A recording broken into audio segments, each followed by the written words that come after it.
And for more on this, we turn now to Tommaso Della Longa from the International Federation of Red Cross and Red Crescent Societies. Thanks very much for your time there.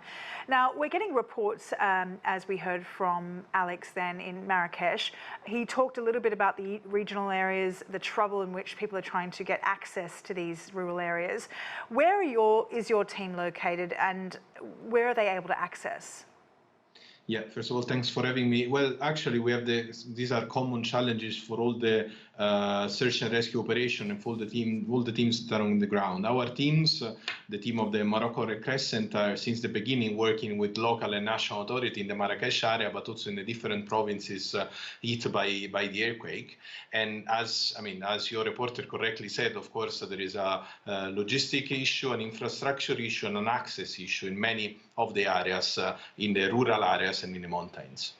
Now, we're 3 days in, I believe, after this earthquake. How important is racing against the clock, you know, and just describe for us this next 24 hours, 2 days, 3 days. What is it that you need most and how crucial is this period?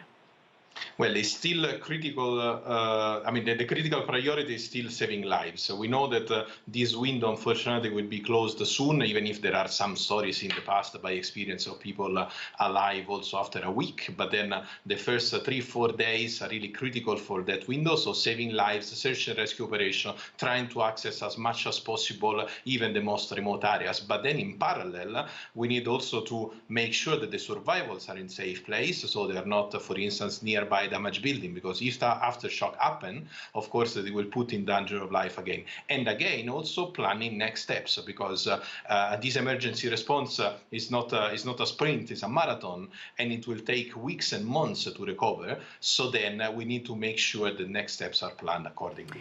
Given this is such a crucial period, the Moroccan government has received some criticism about its response. I spoke to the UN over the weekend. They hadn't yet received a request for help. When was it that your organisation was alerted to come to Morocco for help?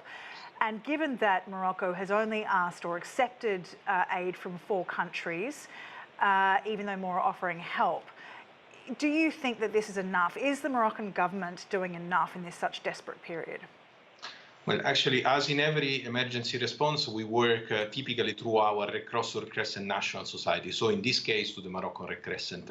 The International Federation of Red Cross is supporting our own national society, our own network. So since the beginning, we worked in coordination with the Morocco Red Crescent.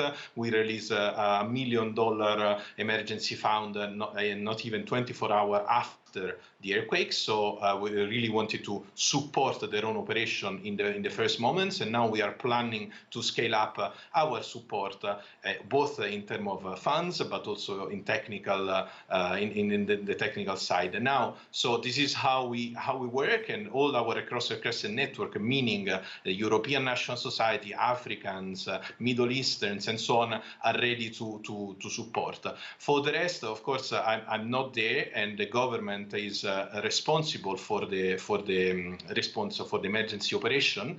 But then, I would say that coordination is really critical, because what we saw by experience in many other disasters is the lack of coordination can really affect the emergency response, not only in the first hours, but in the weeks to come.